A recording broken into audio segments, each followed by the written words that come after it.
For joining us. And of course, we welcome our listeners at WGSO 990 AM, also online at Bayoubuzz.com via our Google Hangout.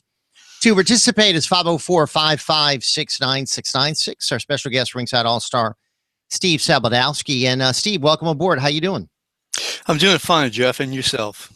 Doing great. Steve, we're in the midst of what could be a pretty intense next few days with the Katrina anniversary and lots of different events. And I had a caller earlier saying that, it's painful enough the first time for her. She doesn't want to wallow in all this, doesn't really like seeing all this coverage. It's just too much for her. I mean, she suffered so much.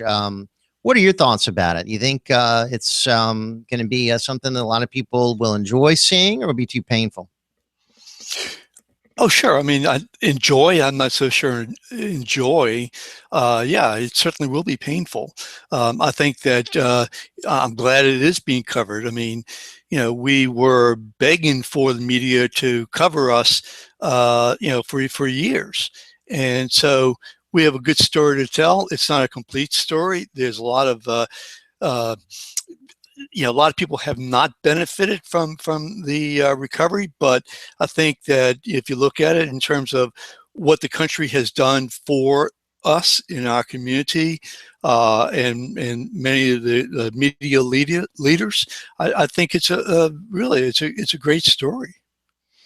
Yeah, well, I think certainly we've had a lot of volunteers come down here to help. I mean, people from all over the country really flocked to New Orleans. And to me, that's been the most powerful thing that occurred, where you had so many people just care so much about our region to come down here to volunteer and to do it for years afterwards. I mean, I can't tell you how many church groups and others I've seen helping in the recovery, which I think has just been fantastic. So, sure. Plus, I mean, obviously, that's, I mean, no question, you're correct.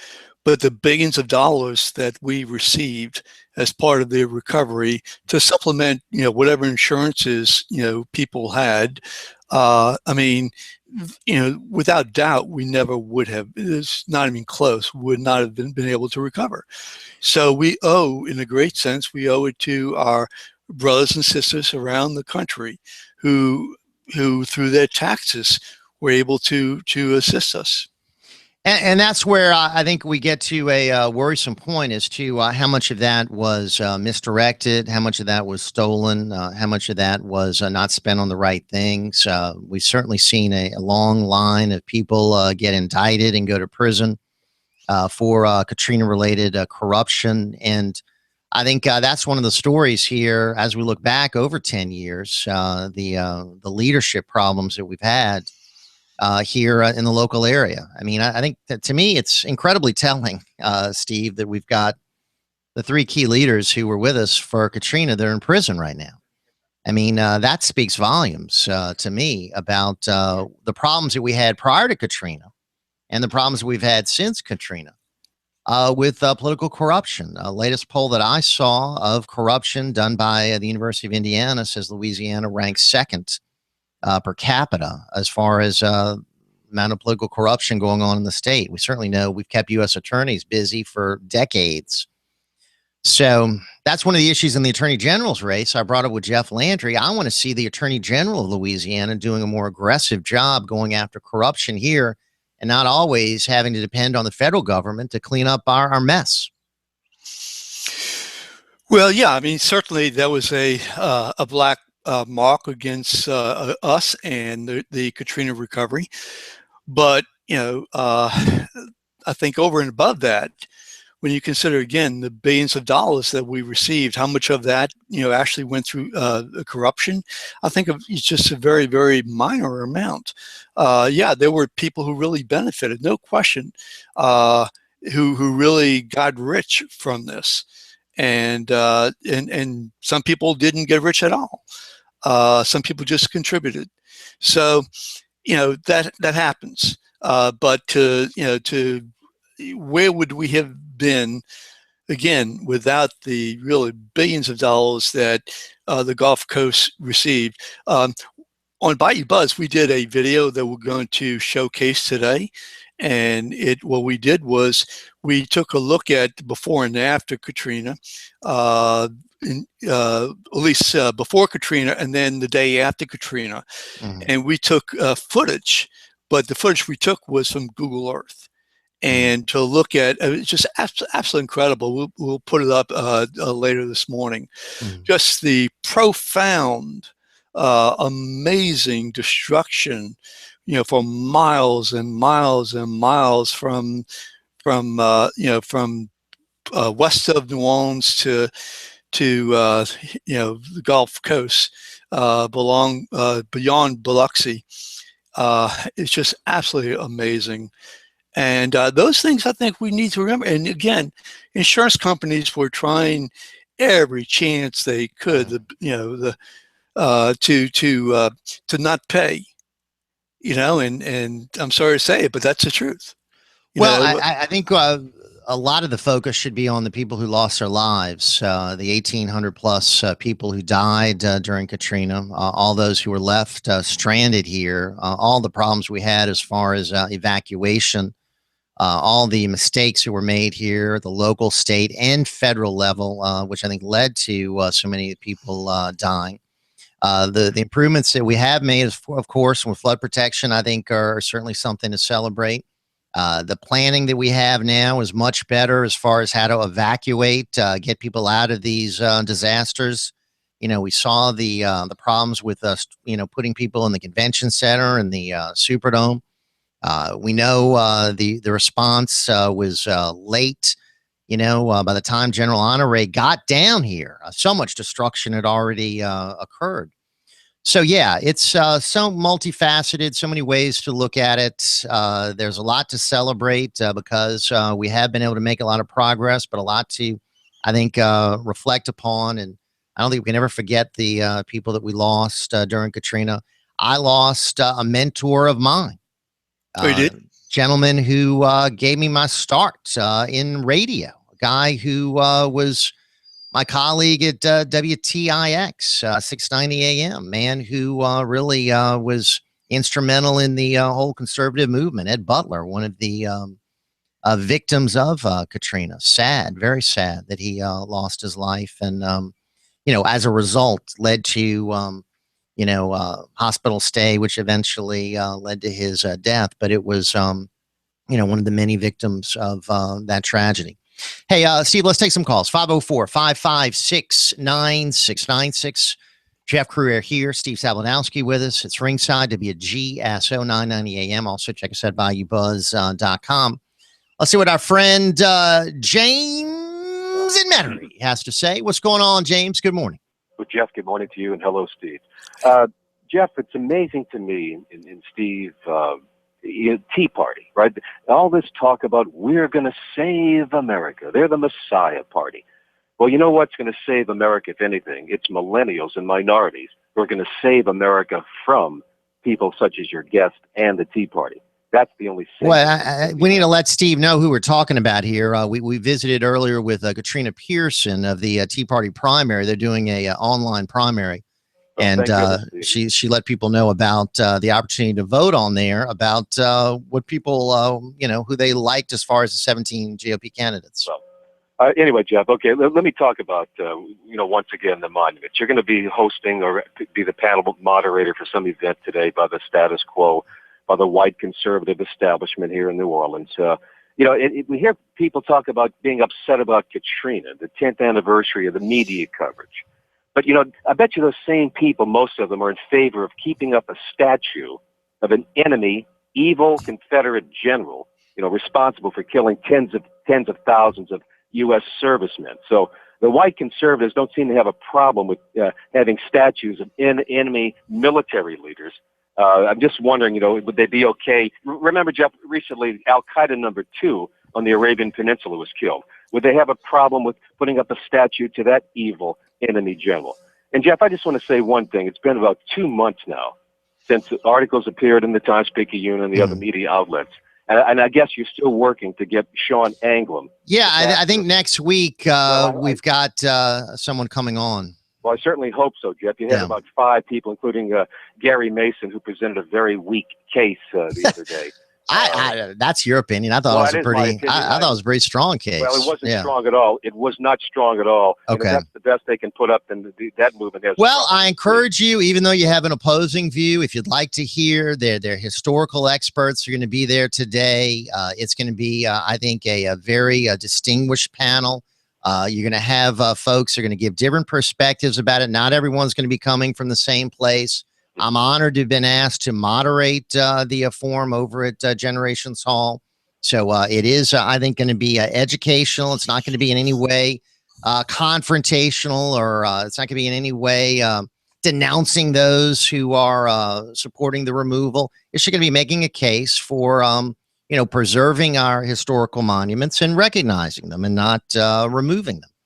And they're going to look into different aspects of it. We've heard in the media, we've heard the mayor's side, we've heard those opponents of it get a lot of press coverage.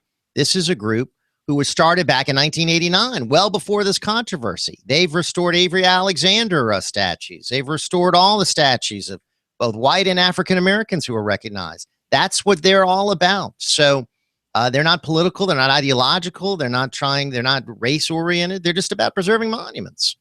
So anyway, that's what it's going to be going on today. And I invite everybody, Steve, everyone, to come out. Generations Hall. It's going to be tonight.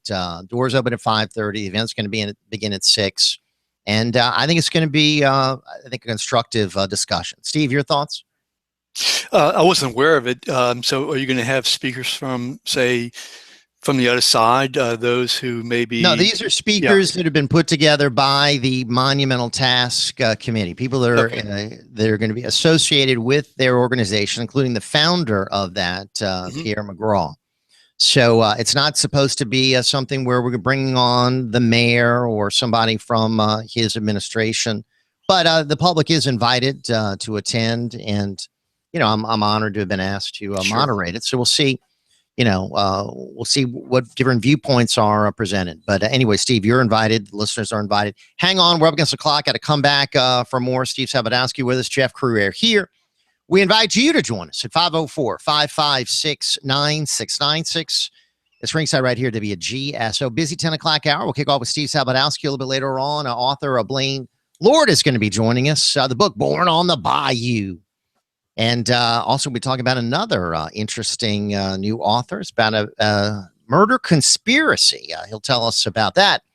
We'll get into maybe some presidential politics and more with Steve Sabludowsky when we come back, and invite you to join us at 504-556-9696 right here on Ringside.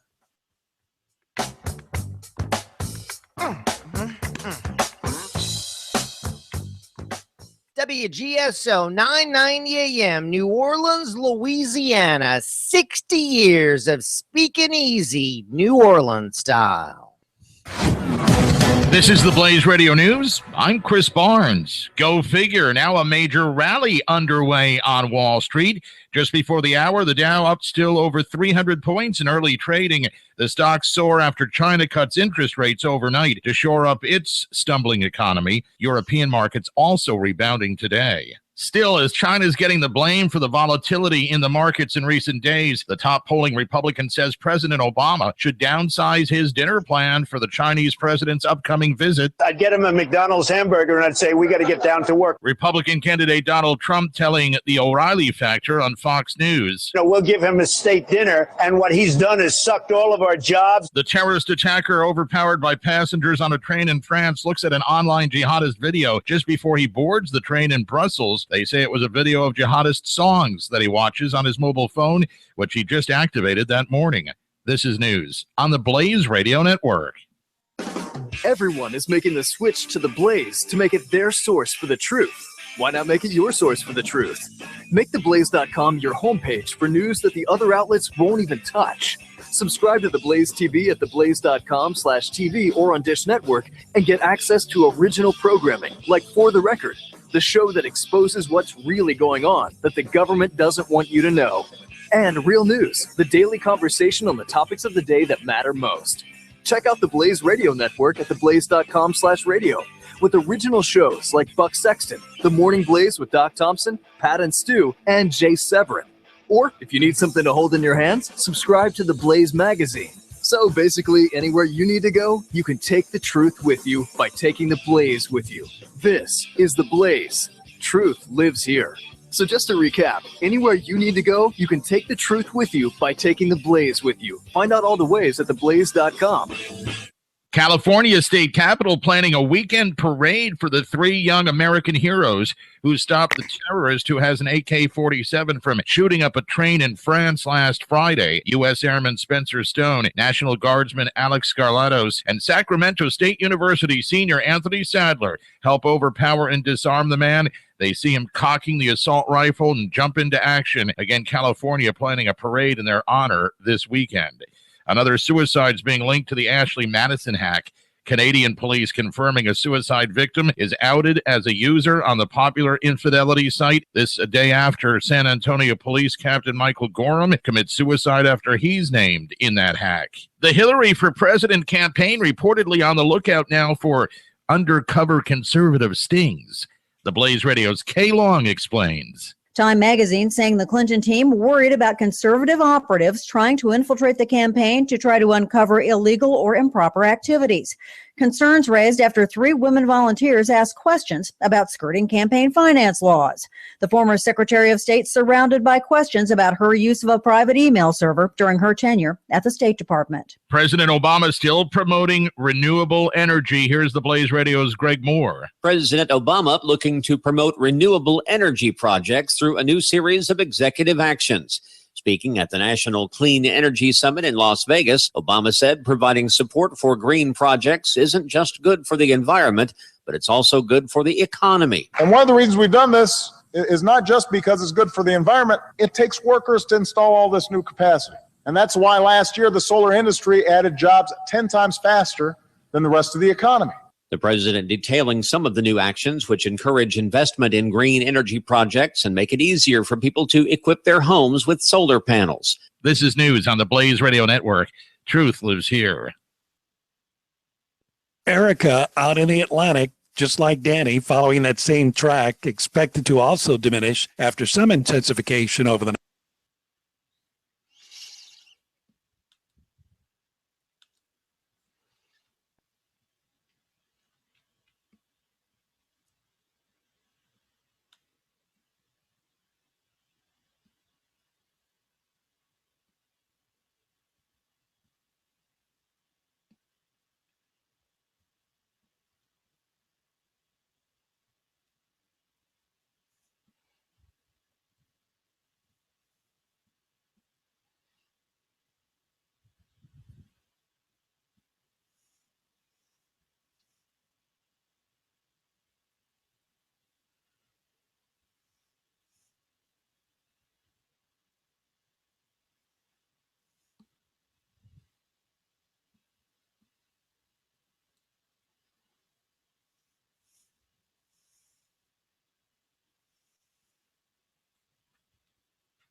It's WGSO's own Jeff Crouere.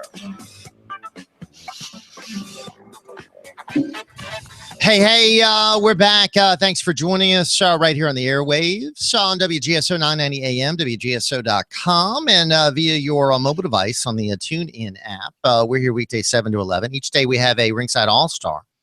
And on Tuesdays, it's the publisher of Bayoubuzz.com, Steve Sabludowsky. Also, we're Bayoubuzz.com via Google Hangout. So check us out. Want to also get into plenty of other issues with Steve. And we got people that want to join us via phone at 504-556-9696. Steve, can we take a few calls, and then we got some other issues we want to bring up with you. So let's go to Dan from Building 7. Hey, Dan, how are you? Good morning. Thank you, Jeff. I'll make it brief. I know you got probably the coal board backed up here. You know, I caught the tail end of your a previous caller, the liberal, whatever his name is, and, James. Yeah, that one.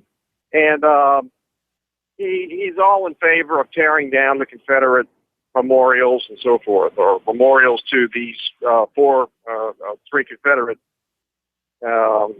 soldiers and a statesman.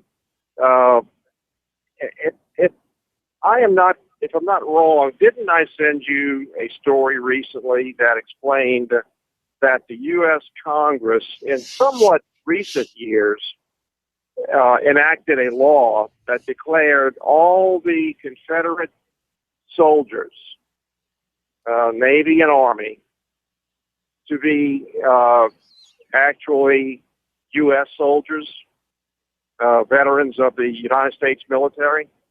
Right. Yes. Yes. I did receive that. Mm-hmm. Yeah. I really wish you had brought that up to James, because these the Robert E. Lee and Beauregard and I believe even Jeff Davis have actually been declared U.S.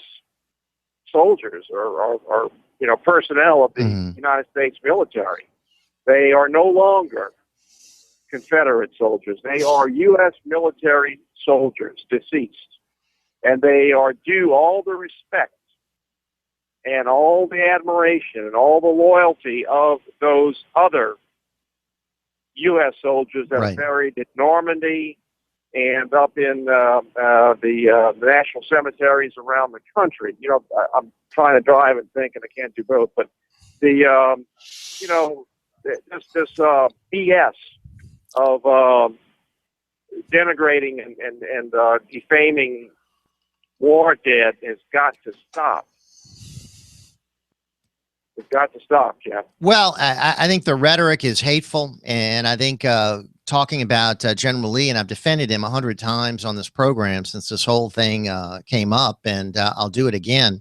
I mean, I consider him to be a great general. I consider him to be someone who wasn't a racist. He didn't own slaves. He freed slaves. He called for the Union to come together. He founded a university, for goodness sakes. He was someone who I think was admired by Lincoln. Lincoln wanted him to lead the Union forces. So, I mean, we could go on and on about this again, but bottom line is we've got a monument to him that folks are trying to tear down.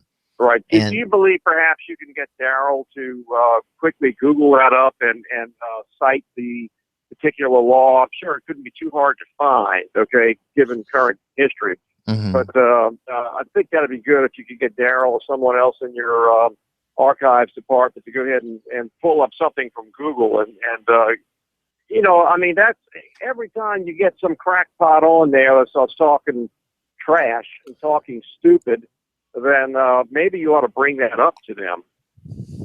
Well, I mean, it's something that we could bring up 100 times, but I don't think that's going to change his view one iota. I mean, he is someone who is. It may not change. It may not change his view. Yeah. But you might have somebody sitting on the fence. Right. That needs to be educated. Okay. And at the end of the day, that's all we really need is to educate people into understanding what the truth is. Okay.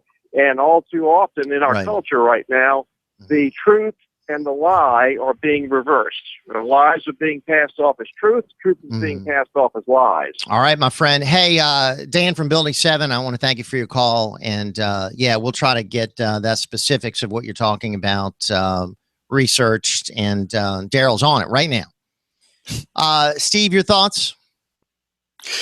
Well, I do disagree with the caller. I do agree with you about Robert E. Lee. I think that, like you said, Lincoln wanted him to fight.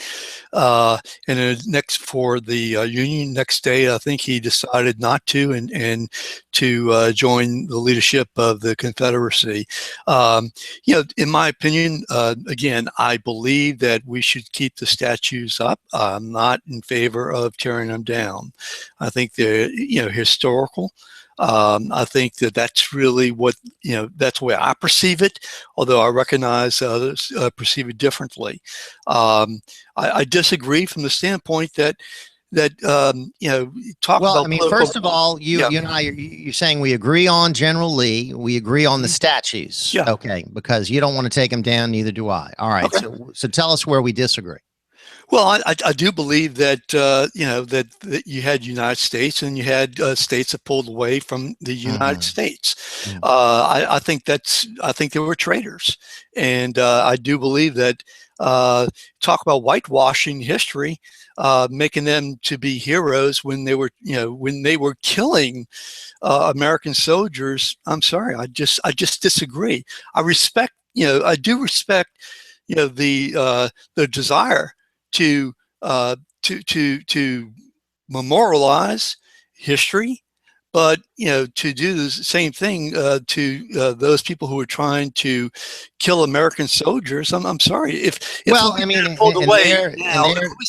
their brothers, their friends were being killed too. I mean, you had carnage on both sides. You had hundreds of thousands killed from both the South and the North. It was the deadliest battle in our nation's history. And that's why the decision was made to recognize everyone and to say, hey, this division has to end. We're not considering the South as an enemy. That's no longer going to be the position of the United States of America.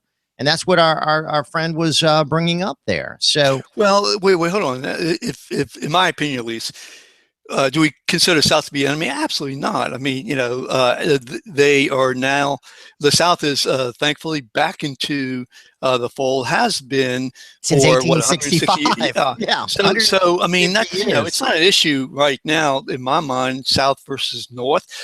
For that, so why are we fighting all these battles, Steve? I mean, why do you have people like Mitch Landrieu and others wanting to bring us back into Civil War days and fighting these old fights once again?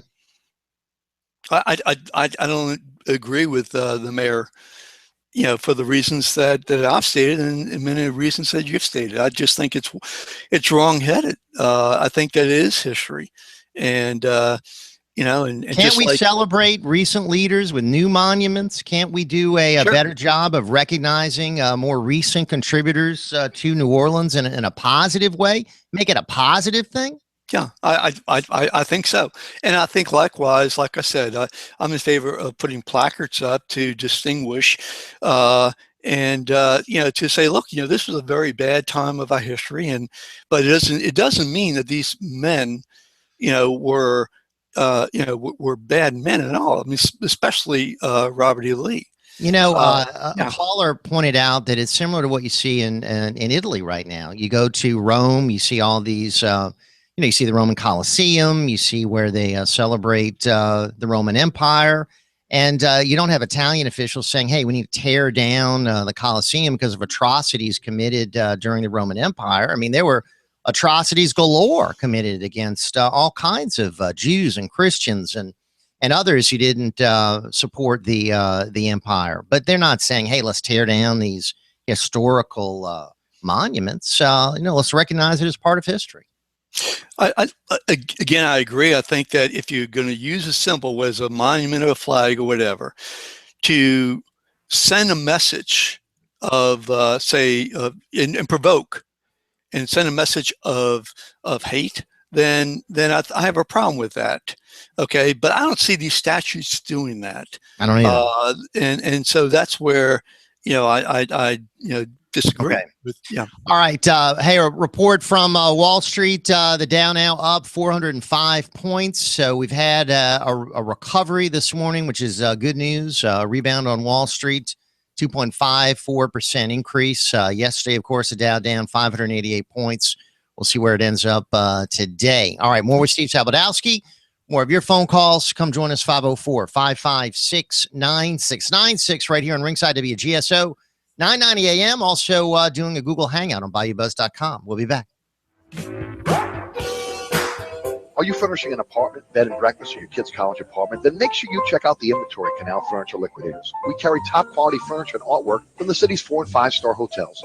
Bedroom, dining room, living room furniture, lamps, mirrors, desks, curtains, and more. Our inventory is gently used and is sure to dress up any room and will not hurt your wallet. Like us on Facebook and get 10% off. Canal Furniture Liquidators is open Tuesday through Friday from 10 to 6 and Saturday from 10 to 5. Located at 3534 Toulouse at the end of Bayou St. John behind the Mid-City Post Office. Canal Furniture Liquidators. Have you ever known anyone who had the answer to everything? Regardless of the question or the topic, he spoke authoritatively on the subject. I once read that people who have all the answers are either getting easy questions or giving wrong information. The fact is, nobody has all the answers. Not even Jesus Christ had all the answers. He said he didn't know the exact time of his second coming. If we had all the answers, we wouldn't need faith. Our faith is based on the answers we do have, but we don't need them all. It's okay to say, I don't know. This is David Jeremiah, encouraging you to get on the road to new life. Discover God's answers on Route 66. Route 66, driving the word home. Log on to Route66Life.com and get your roadmap for life. Route 66. Start your journey home today. If you believe in the Second Amendment, the best place to go to support it, protect it, and practice it is the St. Bernard Indoor Shooting Center located in Araby on Aycock Street. That's right, in Araby, but it is well worth the trip. For great prices on guns and ammo, an up-to-date shooting range, and friendly service. That's the St. Bernard Indoor Shooting Center on Aycock Street in Araby. Their website is stbisc.com. Ringside Politics with a Punch and Jeff Crouere are on the air now. Your opinion is valued. In fact, if you like your opinion, you can keep your opinion. And I know you've heard that before. You can believe that's the truth. Call Jeff Crouere now at 556-9696.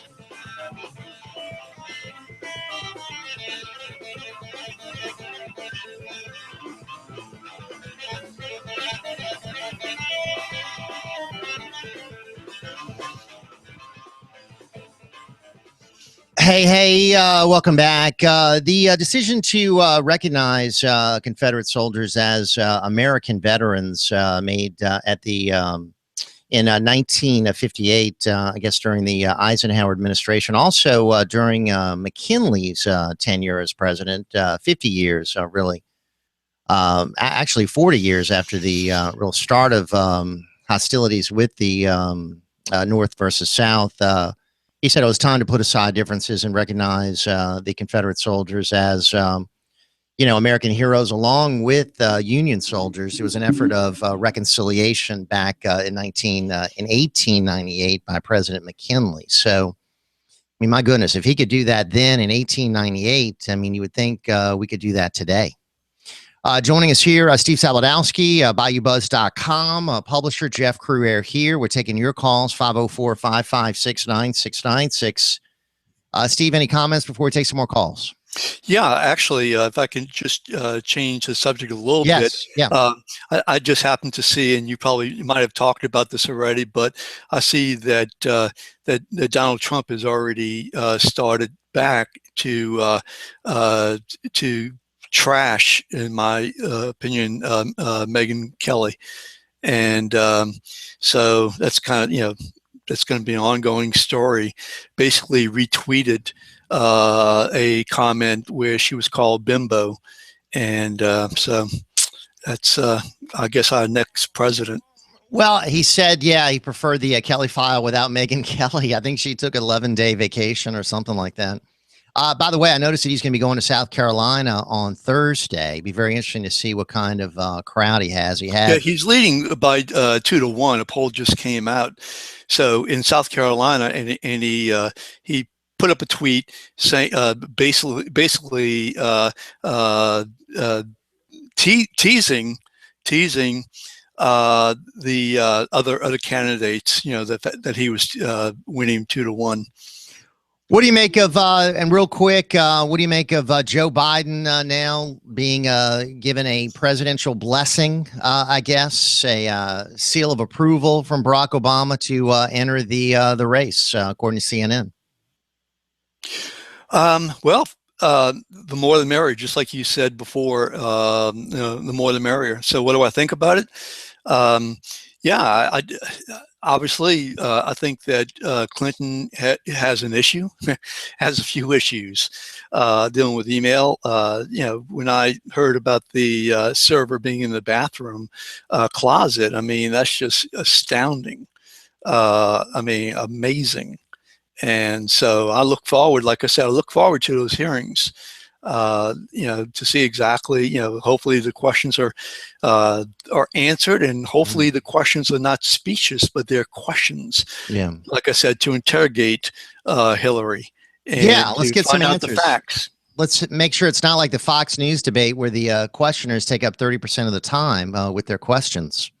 We want answers. Real quick, there's a piece in American Thinker over the weekend speculating that Hillary's emails could have divulged confidential information about the whereabouts of Christopher Stevens, which could have enabled ISIS to or Al-Qaeda, whatever terrorists were behind that attack in Benghazi, to know his location, and could have been the key piece of information to give him up to the terrorists who attacked on September 11th, 2012. If that was in her email and that was hacked and that was exposed, that certainly would be pretty damaging information, wouldn't you say? Well, yeah, I think it would be damaging. Let me just say this. There was a CIA person, I think maybe on Fox or CNN, that I was watching, I think maybe yesterday. And what that person said, who's an expert in this area, said, look, there's probably a lot of debate going on right now in terms of within the State Department, what was confidential and top secret and what was not.